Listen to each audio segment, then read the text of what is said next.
ইসলাম তো গোটা দুনিয়ার মধ্যে সবচেয়ে মহিলাদের অধিকার বেশি প্রতিষ্ঠিত করেছে। তারা কি করেছে? মহিলাকে পণ্য বানাইছে। আর ইসলাম মহিলাদেরকে ইজ্জত সম্মান প্রদান করেছে। ইসলাম ক্ষমতা কোন বিধবা না খেয়ে থাকবে না, ইনশাআল্লাহ একজন ইয়েতিম না খেয়ে থাকবে না। আমি চ্যালেঞ্জ দিলাম, একজন মিসকিন না খেয়ে থাকবে না, একজন গরিব ক্ষুধার্ত বাংলাদেশে থাকবে না, বস্ত্রহীন কোন গরিবকে বাংলাদেশে খুঁজে পাওয়া যাবে না ইনশাআল্লাহ। বলে আমি চ্যালেঞ্জ দিতে পারি যে 10 বছর ইসলামী অর্থনীতি অ্যাপ্লাই করি, বাংলাদেশে যাকাত নেয়ার মতো লোক খুঁজে পাওয়া যাবে না। বিসমিল্লাহির রহমানির রহিম। ইন্নাল্লাহা লা ইউগাইয়িরু মা বিকওমিন হাত্তা ইউগাইয়িরু মা বিআনফুসিহিম। সাদাকাল্লাহুল আলিয়্যুল আযীম। সবাই পড়েন সাল্লাল্লাহু আলাইহি ওয়াসাল্লাম। ইসলামী আন্দোলন বাংলাদেশ পিরোজপুর জেলা শাখা কর্তৃক আয়োজিত আজকে গণসমাবেশের সম্মানিত সভাপতি, কেন্দ্রীয় নেতৃবৃন্দ, শ্রদ্ধাভাজন ওলামায়ে কেরাম, সর্বস্তরের জনগণ ভাইয়েরা আমার, আমরা চতুর্থবার দেশকে স্বাধীন করেছি। প্রথম স্বাধীন হয়েছিল ব্রিটিশ থেকে আমরা দেশ স্বাধীন করেছিলাম। সে আন্দোলনের নেতৃত্ব দিয়েছিল মুসলমান, পরবর্তীতে সবাই সংযুক্ত হয়েছে। এরপরে আমরা ভারত থেকে দ্বিতীয়বার 47 স্বাধীন হয়েছিলাম, পাকিস্তান পেয়েছিলাম। আবার 71-এ পশ্চিম পাকিস্তান থেকে আমরা স্বাধীন হয়ে বাংলাদেশ পেয়েছিলাম। আর চতুর্থবার ফেসিবাদ, খুনি, নৈরাজ্যকারী, ধ্বংসকারী, লুটতরাজকারী শেখ হাসিনার থেকে দেশকে স্বাধীন করেছে। আমরা কয়বার স্বাধীন হয়েছে ভাই? 4বার স্বাধীন হয়েছি। কেন হয়েছিলাম স্বাধীন? ব্রিটিশ থেকে কেন স্বাধীন হয়েছিলাম? মুক্তি পাওয়ার জন্য, শান্তি পাওয়ার জন্য, অধিকার ফিরে পাওয়ার জন্য। আমরা কেন ভারত থেকে স্বাধীন হয়েছিলাম? ওই একই বৈষম্য দূর করার জন্য। তৎকালীন সময় সংখ্যাগরিষ্ঠ হিন্দুরা আমাদের অধিকার ফিরিয়ে দিতে পারে নাই, অধিকার রক্ষা করতে পারে নাই বিধায় তাদের থেকে স্বাধীন হয়েছিলাম, বৈষম্য দূর হোক। আবার পাকিস্তান থেকে কেন স্বাধীন হয়েছিলাম? ওই একই কথা, সাম্য, মানবিক মর্যাদা, সামাজিক ন্যায় বিচার প্রতিষ্ঠা করার জন্য। সাম্যতা চাই, অসাম্যতা চাই না, সম অধিকার চাই, মানবিক মর্যাদা চাই, সামাজিক ন্যায় বিচার প্রতিষ্ঠিত হোক, এটা চাই। এর জন্য স্বাধীন হয়েছিলাম। আমার 2024 5ই আগস্ট আমরা কেন স্বাধীন হয়েছি? ওই একই স্লোগান। আমরা সাম্য চাই, আমরা চাই সবার অধিকার, যেখানে বৈষম্য থাকবে না। শ্রমিক তাদের অধিকার পাবে, মজদুর তাদের অধিকার পাবে, জেলে তাঁতে তাদের অধিকার পাবে, গরিব তার অধিকার পাবে, বিধবা মিসকিন পাবে ছাত্র অধিকার, পাবে একজন মুরব্বী অধিকার, পাবে একজন পুরুষ অধিকার, পাবে একজন মহিলা, এমনকি মুসলমান, হিন্দু, বৌদ্ধ, খ্রিস্টান প্রত্যেকের ধর্মীয় অধিকার পাবে, যেখানে বৈষম্য থাকবে না। এই কারণে আমরা আন্দোলন করেছি। কিন্তু আমি প্রশ্ন করতে চাই, আমার জনগণ বাবারা যারা আমার সামনে আছেন, বারবার আমরা রক্ত দিয়েছিলাম, জীবন দিয়েছিলাম বৈষম্য দূর করার জন্য, কিন্তু আজও কি বৈষম্য দূর হয়েছে? এইটাই ব্যথা, এইটাই কষ্ট, এইটি আমাদের দুঃখ। দেখেন, 5ই আগস্ট বৈষম্য দূর করার জন্য, সবার অধিকারকে ফিরিয়ে দেওয়ার জন্য আন্দোলন করেছি, রক্ত দিয়েছি। জীবনের মায়া ত্যাগ করে রাস্তায় ঝাঁপিয়ে পড়ছিলাম হাজারো মানুষ, লক্ষ মানুষ, কোটি মানুষ। অথচ 5ই আগস্টের পরে জ্বালাও, পোড়াও, মার ধর, আবারও সেই চাঁদাবাজি, দখলদারি, আবারও জুলুম, আবারও অত্যাচার, আবারও অবিচার। আমরা আওয়ামী লীগের বিরুদ্ধে অভিযোগ দিয়েছিলাম, মিথ্যা মামলা দেয়, এই অভিযোগ দিয়েছিলাম। আজও 5ই আগস্টের পরে সেই মিথ্যা মামলা ভরপুর হয়ে গেছে, দেশ সয়লাব হয়ে গেছে দেশ। আমরা ধারণা করেছিলাম ওরা দলীয়করণ করে, ওরা দেশকে আত্মসাৎ করে, কিন্তু অর্থ উপদেষ্টা কি বললেন? চাঁদা বন্ধ হয় নাই, শুধু মুখ পরিবর্তন হয়েছে, হাত বদল হয়েছে। আর কতদিন আন্দোলন করবেন? আর কতদিন সংগ্রাম করবেন? আর কত রক্ত দিবেন আমার জনগণ বাবারা? ও আমার বাবারা কত রক্ত দিবেন, কতবার জীবন দিবেন? কিয়ামত পর্যন্ত বৈষম্য বিরোধী আন্দোলন করবেন, বৈষম্য দূর হবে না। কিয়ামত পর্যন্ত আন্দোলন করেন। তার কারণটা কি? এর কারণটা কি? আসলে মূল জায়গায় আমরা কেউ যাই না, মূল কথা কেউ বলতে চাই না। আসলে কোন জায়গায় সমস্যা সেটা দূর করি না। মূল সমস্যাটা কোন জায়গায়? আমি বারবার বলি, যেটা আমার শায়েখ মোর্শেদ নব্বর আলম আর কথা বলেছেন, একজনের নাম এ, একজনের নাম বি, একজনের নাম সি। এও চোর, বিও চোর, সিও চোর। ক্ষমতা আসে এ, সে কি করবে? হটাও এ, আন্দোলন করলাম, সংগ্রাম করলাম, অবরোধ করলাম। বসাও বি, সে কি করবে? হটাও বি, বসাও সি, সে কি করবে? কারণটা ব্যক্তির পরিবর্তন হয়েছে, দলের পরিবর্তন হয়েছে, নীতি আদর্শ পরিবর্তন হয় নাই। ওসি বারবার যায়, ঘুষের পরিবর্তন হয় না। ডিসি যায়, ঘুষের পরিবর্তন হয় না। এসপি পরিবর্তন হয়, ঘুষের পরিবর্তন হয় না। রেজিস্টার পরিবর্তন হয়, কিন্তু ঘুষের পরিবর্তন হয় না। কারণটা আসলে নীতি আদর্শ পরিবর্তন ব্যতীত কোনোদিন ঘুষ বন্ধ হবে না, দুর্নীতি বন্ধ হবে না।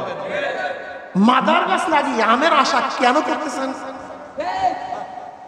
বলতে পারেন হুজুর জানি তো আপনার আদর্শবান, কিন্তু আপনাদের ইসলাম মানি তো আতঙ্ক, ইসলাম মানি ভয়, ইসলাম মানি জানি কি?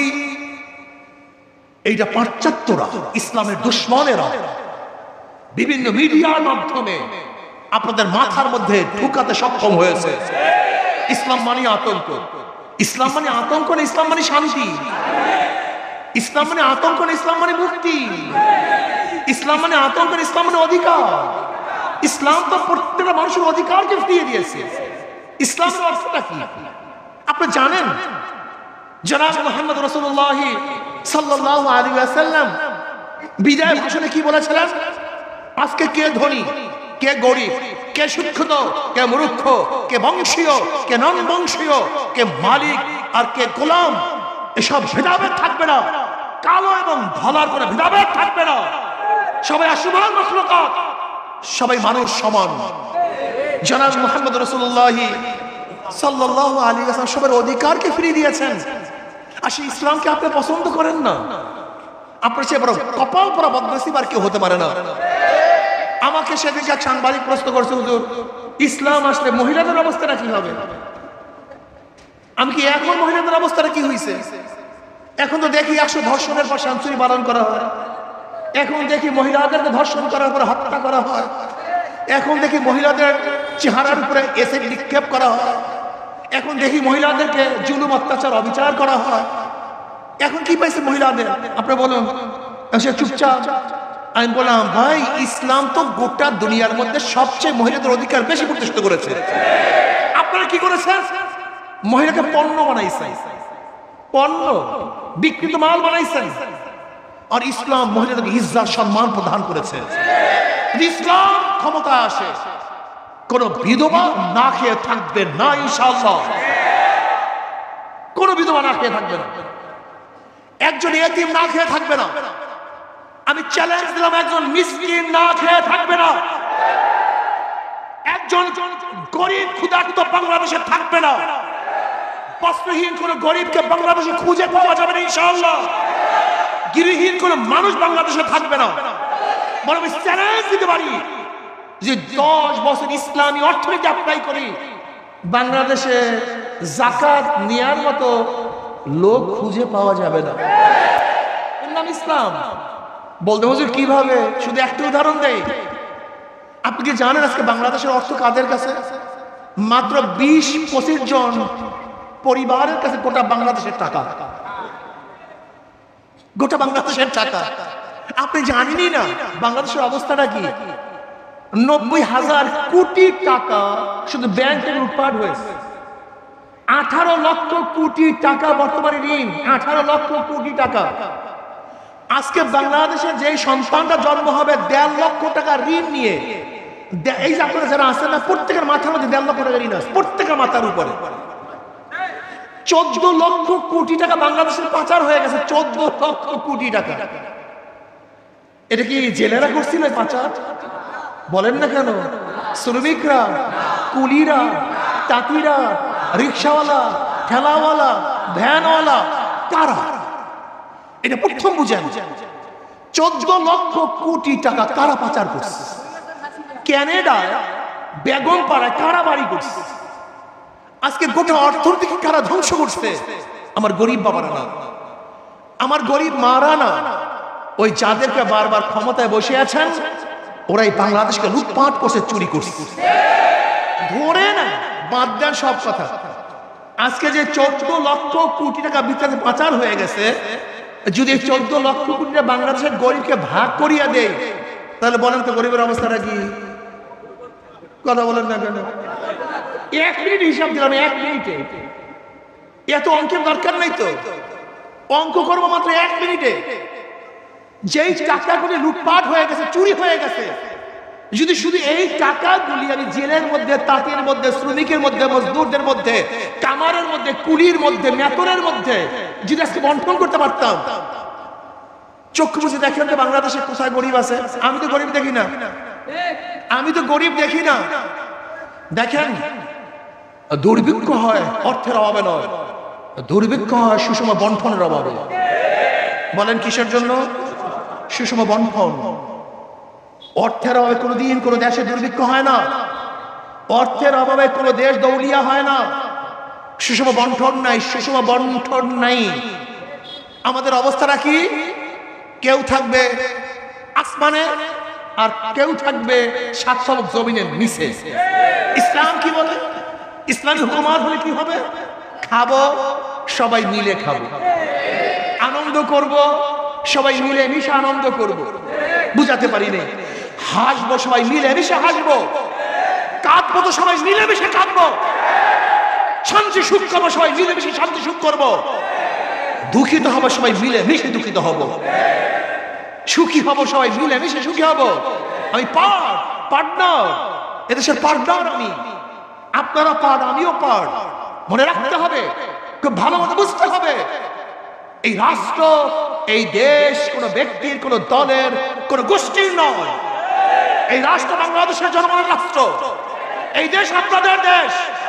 আমি বিশ্বাস করি এই দেশে বড় লোকদের যে অবদান আছে তার চেয়ে কোটি কোটি গুণ বেশি অধিকার আমার শ্রমিকদের, আমার মজদুরদের।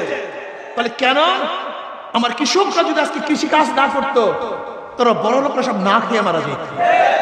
আজকে আমার শ্রমিকরা যদি বিল্ডিং না তুলতো, বিল্ডিং বিহীন তোমাদেরকে বসবাস করতে হইতো।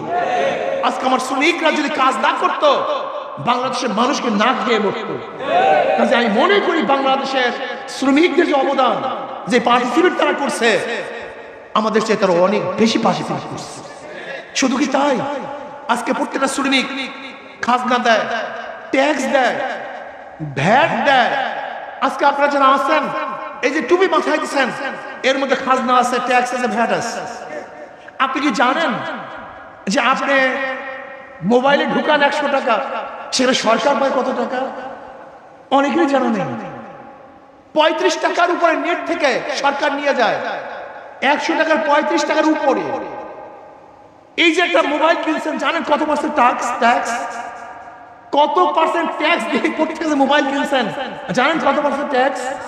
জানেনই না। অনেক ট্যাক্স দিয়ে মোবাইলটা কিনতে হয়।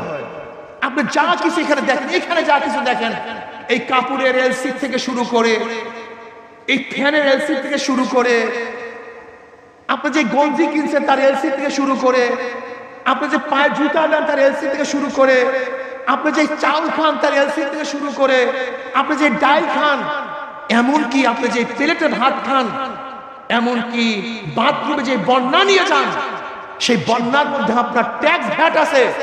এমনকি ভিক্ষুক ভিক্ষা করার জন্য যে ঝুড়ি তৈরি করছে, তার মধ্যে সরকারকে ট্যাক্স পে করতে হয়েছে। তাহলে আমরাই তো দেই, এটা আমাদের সম্পদ, সব আমাদের। এই টাকা আমাদের, সরকার সমস্ত সম্পত্তি আমাদের কাছে, অধিকার আপনাদের। আমি অনুরোধ করবো, 2 হাত জোর করে অনুরোধ করবো, 53 বছরে যারা চুরি করছে, ডাকাতি করছে, ওদেরকে আর ক্ষমতায় বসাবেন না। এটা অনুরোধ করলাম। চিহ্নিত ডাকাতদেরকে, লুচ্চা, গন্ডা, বদমাশদেরকে আর ক্ষমতায় বসাবেন না। আপনাদের মনে নাই এই আওয়ামী লীগ সরকার আগে যে আন্দোলন হয়েছিল? কেন আন্দোলন হয়েছিল? প্রতিদিন হেডলাইনে দেখতাম বিশাল বিশাল লাইনে এই ট্রান্সফার কেস, এই খাম্বা কেস, এই এত টাকা চুরি, এত টাকা ঘুষ বাণিজ্য। আমরা দেখি নাই? আবারও সেটা চাই না? এটা চাই। এর জন্য জনগণ রক্ষা হতে হবে। দেখেন কিছু করে লিডার এবং কিছু গুন্ডারা, ওরা প্যাকেজ, এত টাকা গুন্ডানি করবি তোর, এত এত আমার কাছে। গুন্ডাদের কথা বাদ দেন, ওই কিছু দলীয় মাস্তান আছে যে মাস্তানগুলি প্যাকেজ হারে গুন্ডানি করে। জনগণ ঐক্য হতে হবে। কাদেরকে? জনগণ ঐক্য হন। যদি জনগণ ঐক্য হন, তা বাংলাদেশের মাসনাদে আর কোনো খুনি এবং ডাকাত বসতে পারবে না ইনশাআল্লাহ। আসলে আমরা সবাই ঐক্য হই, ইসলামী আন্দোলনের পতাকা তলে সবাই আসি। খাস করে আমার শেষ কথা হলে, অনেক ভদ্রলোক, অনেক ভালো লোক, অনেক যোগ্য লোক রাজনীতিতে আসে না কেন? বলে পচা, গান্দা, খারাপ, কাজে ভালো হিসাবে রাজনীতি করতে পারি না। আমি বন্ধুদেরকে বলবো, বাবাদেরকে বলবো, যারা পচা রাজনীতির কারণে রাজনীতি আসেন না, আপনার না আসার কারণে রাজনীতি পচা হয়েছে, গান্দা হয়েছে। আপনার গোলাম না থাকার কারণে, এখানে সুগন্ধি না থাকার কারণে আজকে ময়লা আবর্জনায় ভরে গেছে। ভালো লোকগুলি যেখানে আসেন, আপনারা সবাই ইসলামী আন্দোলনের পতাকা তলে আসেন। যেখানে যেখানে যে আসেন, হাজারো ভালো লোক আছেন, মণিমুক্তারা আছেন, হীরকখণ্ডরা আছেন, স্বর্ণতুল্য লোকরা আছেন। আমি তাদেরকে খুঁজতেছি। আপনারা কোথায়? আপনি শস্যিনা হন, কোনো আপত্তি নাই। আপনার পীর ঠিক থাকবে। আপনি নেসারাবাদ হন, কোনো আপত্তি নাই। আপনার পীর, আপনার মুড়ি সব ঠিক থাকবে। আপনি কওমিয়ান হন, আপনি আলিয়ান হন, আপনার প্রতিষ্ঠান ঠিক থাকবে। শুধু আমরা এক জায়গায় ঐক্য হব, সেটা হলে বাংলাদেশ ইসলাম হুকুমত কায়েম করবে। আমি এই কথা বললাম, সবাই চরমরায় মুরিদ হয়ে যান, সবাই চরমরায় মুরিদ হয়ে যান না। আপনি যার মুরিদ থাকেন না কেন, আপনি যেই সংগঠন করেন না কেন, সব কিছু ঠিক থাকবে। ইসলামী হুকুমত কায়েম করার ব্যাপারে আমরা সব ঐক্য হব, সব এক হয়ে যাব। যে আমরা এক হই, ঐক্য হই, আমি দেখছি আগামী বাংলাদেশ ইসলামের বাংলাদেশ, আগামী বাংলাদেশ শান্তির বাংলাদেশ, আগামী বাংলাদেশের প্রত্যেকের অধিকারকে ফিরিয়ে দেন বাংলাদেশ। আল্লাহ আমাকে এবং আমাদের সবাইকে ঐক্যবদ্ধভাবে ইসলাম হুকুমত